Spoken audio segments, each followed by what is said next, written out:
Cidades da macro-região sofrem com a falta de água. Ao longo das últimas semanas, o Jornal da Clube mostrou o problema em diversos bairros de Ribeirão Preto.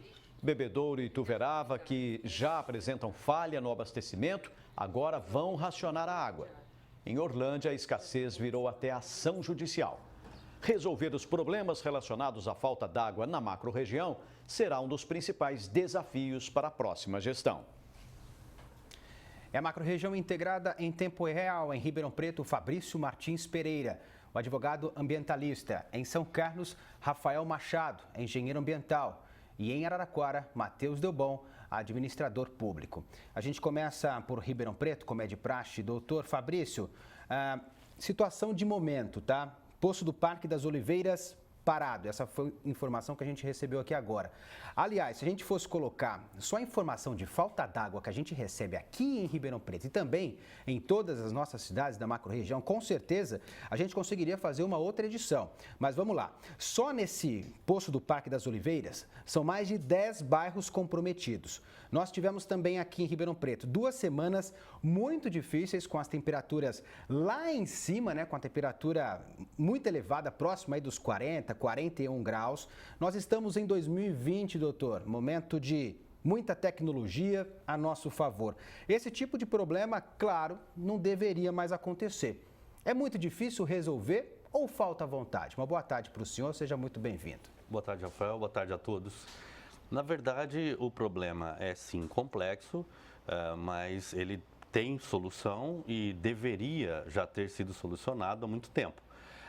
A Constituição Federal, os governantes devem cumprir a Constituição Federal no sentido de garantir aos brasileiros uma vida e uma vida com dignidade. A água, absolutamente compreensível, ela é necessária para a vida, para a sobrevivência do ser humano. E a Constituição Federal e a legislação garantem não somente água, mas sim água potável, água de qualidade para toda a população. Essa inclusão de toda a sociedade no abastecimento é obrigação de todo governante. Ribeirão Preto, nós verificamos mandatos e mandatos passando e os governantes sempre atribuindo culpa aos anteriores, aos governantes anteriores, mas na verdade a gente verifica que falta sim um gerenciamento, falta uma macroanálise a respeito de todo o abastecimento do município, que é feito 100% com explotação de água do aquífero Guarani, e o crescimento desenfreado, o crescimento desordenado da cidade tem causado também problema de abastecimento. A prefeitura não pode aprovar um loteamento, não pode aprovar empreendimentos, prédios novos, se não tem efetivamente uma análise aprofunda sobre a capacidade do sistema implantado de abastecer. Então, o que acontece os empreendimentos novos acabam ficando com a água e o bairro vizinho fica sem água. Então, a falta de gerenciamento, sem sombra de dúvida, é um dos principais vilões com relação à falta do abastecimento adequado, correto e digno, conforme é direito de todos os cidadãos. Claro, e isso também é um reflexo, né, da falta de planejamento. Vamos para São Carlos falar com o Rafael Machado.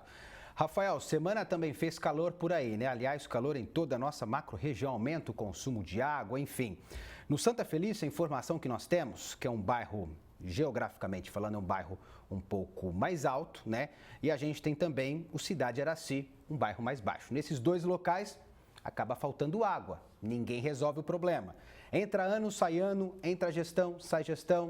O problema continua. O que está faltando aí? Uma boa tarde para o senhor. Seja muito bem-vindo. Boa tarde. O nosso maior problema é não seguirmos à risca o plano de saneamento. Então, São Carlos, bem como outros municípios aqui da região, todos têm o seu plano de saneamento. E o plano já estudou o crescimento da cidade, estudou a interligação dos sistemas, o plano estudou como os problemas podem desenvolver e quais são as suas soluções. Como nós não temos seguido esse plano à risca e no seu prazo correto, nós vamos ver esses problemas todo ano, infelizmente. E para que esses planos sejam seguidos, nós temos que ter os investimentos. Para termos os investimentos, nós temos que ter quem os procure Afinal de contas, a maioria dos municípios não tem recursos para essas obras. Nós precisamos de projetos que solicitem os recursos para que eles, chegando, podemos executar as obras e, se possível, as obras no tempo correto, as obras na sequência correta dos planos de saneamento e no tempo correto. E esse tem sido o principal problema de gestão, na verdade, dos municípios da nossa região. Rafael, São Carlos tem um problema que Ribeirão Preto também tem. São os vazamentos de água. Muita água que se perde no meio do caminho, ou seja, acaba gerando um problema de abastecimento muito grande. A água não chega na torneira de quem tem casa e necessita e paga a conta, principalmente, que não paga barato. É difícil solucionar essa situação. Está faltando um mapeamento, no seu entendimento, por aí? Sim.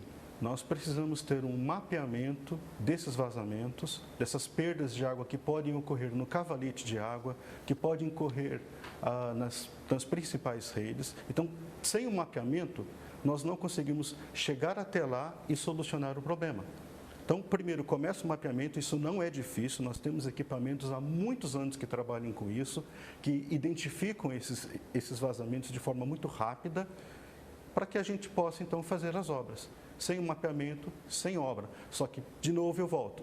Para ter a obra, as pequenas obras de correção desses pequenos vazamentos, ou até vazamentos maiores, tem que ter o recurso. E isso são ações previstas em todos os planos de saneamento. Nós temos que executar esse mapeamento, sim. Urgente, aliás. Exatamente. E seria bom vontade, né, para buscar esses recursos. Bom, vamos para Araraquara falar com o Matheus Delbão. Matheus, explica para a gente como uma administração deveria olhar para um problema que atinge tanta gente, que é a falta d'água. Uma boa tarde, seja muito bem-vindo. Boa tarde. Então, é um problema assim, ele depende de investimentos a longo prazo, né? Você não resolve o problema do abastecimento com medidas a curto prazo. Então, isso às vezes faz com que alguns prefeitos reneguem, porque ele quer entregar uma obra de impacto, né? E nós estamos falando de um efetivo planejamento, que vem desde o plano diretor, para saber quantas pessoas nós possivelmente vamos colocar para habitar naquele local, quanto de água eu vou ter que colocar, quanto de esgoto eu vou ter que retirar, né? Qual a inclinação, como é que eu vou bombear. Então, é uma questão que envolve desde o urbanismo, né? Tem a questão ambiental, nós tiramos água do aquífero Guarani, e você tem questões que envolvem investimentos, são investimentos caros, né? E na nossa região nós temos um problema sério nas cidades pequenas, que é justamente a cobrança de tarifas muito baixas, né? Por próprias questões eleitoreiras, ninguém quer mexer. Então, nós temos cidades na região que é 10, 15, 20, 30 reais, uma taxa fixa, sem hidrômetro, então acaba sendo deficitário. Aí eles dependem de algum repasse federal, de alguma emenda parlamentar para fazer alguma obra. Isso vai sucateando, né? A água é barata, é subsidiada, de certa forma, mas acaba não tendo qualidade, né? E também os departamentos que são autônomos, ou seja, que têm que se manter com os seus próprios recursos, também muitas vezes têm estruturas muito pesadas, muito custosas aí, e acabam não conseguindo fazer investimento. Então, ficam só reparando a rede, tocando para frente e esperando aí vir um recurso adicional para uma obra mais densa, que possa realmente mudar as características do abastecimento de água de um determinado município. Tá certo, vamos voltar aqui para Ribeirão Preto. Ô, doutor Fabrício, diante de tantos problemas que a gente encontra todo dia envolvendo a falta d'água aqui na maior cidade da macro-região, seria a hora da gente mudar o pensamento? Qual a sua opinião sobre as concessões e as privatizações? Sem dúvida, é o momento de mudar de pensamento, Rafael, e também mudar de atitudes. Nós temos os governantes que, infelizmente, assumem um certo populismo durante o mandato e se preocupam muito mais com obras que aparecem, que a população vê quando está andando no trânsito de carro. Mas aquelas obras em que vão trazer uma melhoria da qualidade de vida do cidadão, geralmente ela não é adotada quando ela não aparece, quando ela não traz votos. Então, veja só. São alguns bairros específicos que reclamam constantemente da falta d'água e outros bairros possuem um abastecimento a contento. Então, veja só, infelizmente, por não ser toda a coletividade que reclama dessa falta d'água, acabam ficando o direito que é fundamental dessas pessoas deixadas de lado.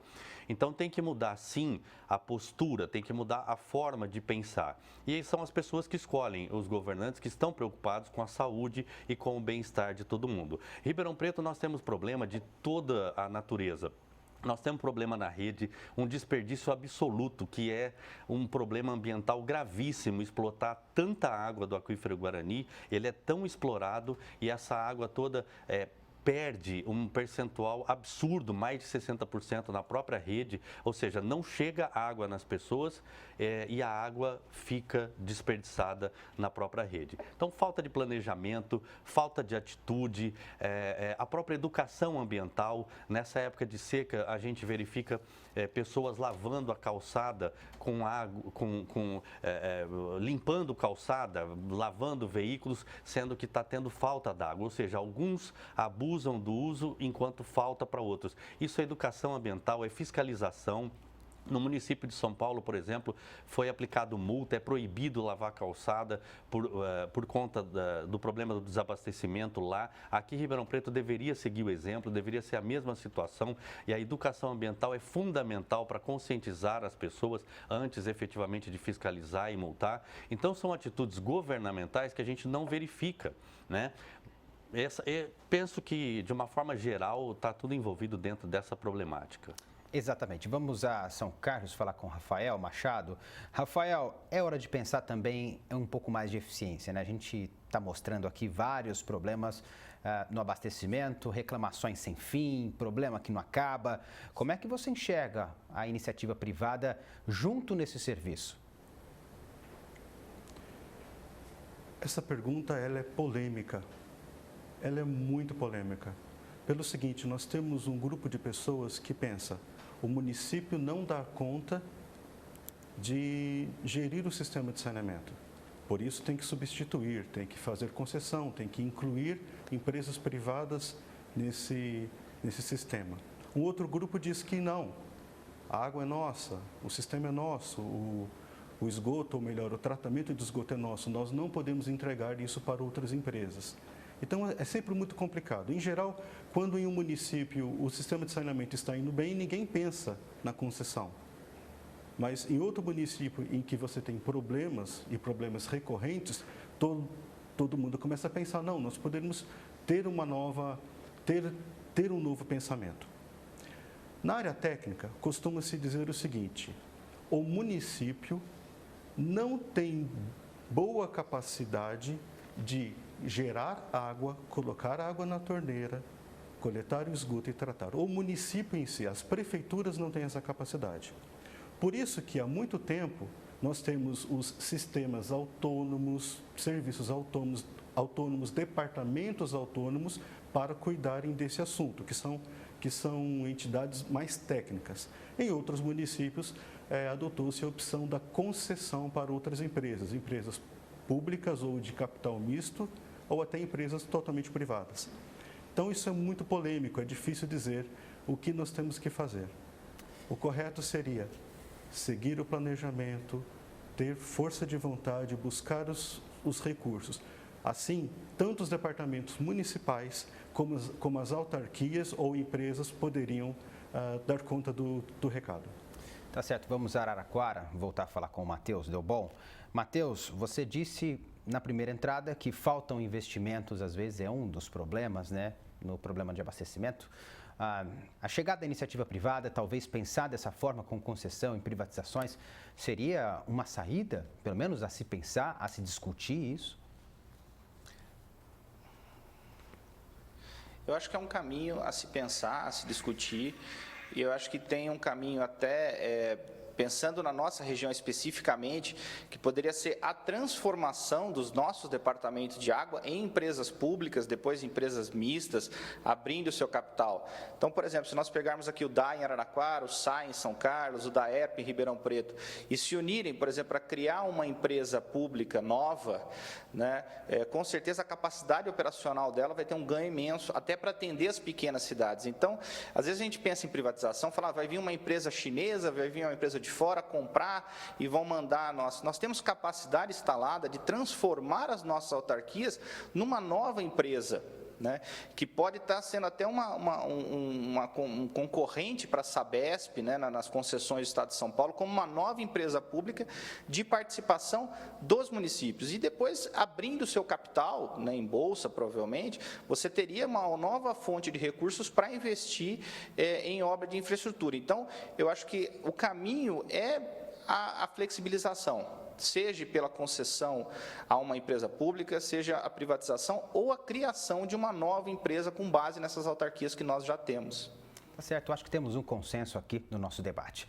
Integraram a macro-região na edição deste sábado do Jornal da Clube, Fabrício Martins Pereira, advogado ambientalista, em São Carlos, Rafael Machado, engenheiro ambiental, e em Araraquara, Matheus Delbon, administrador público. Muito obrigado a todos. Com você, Paulo Pucci.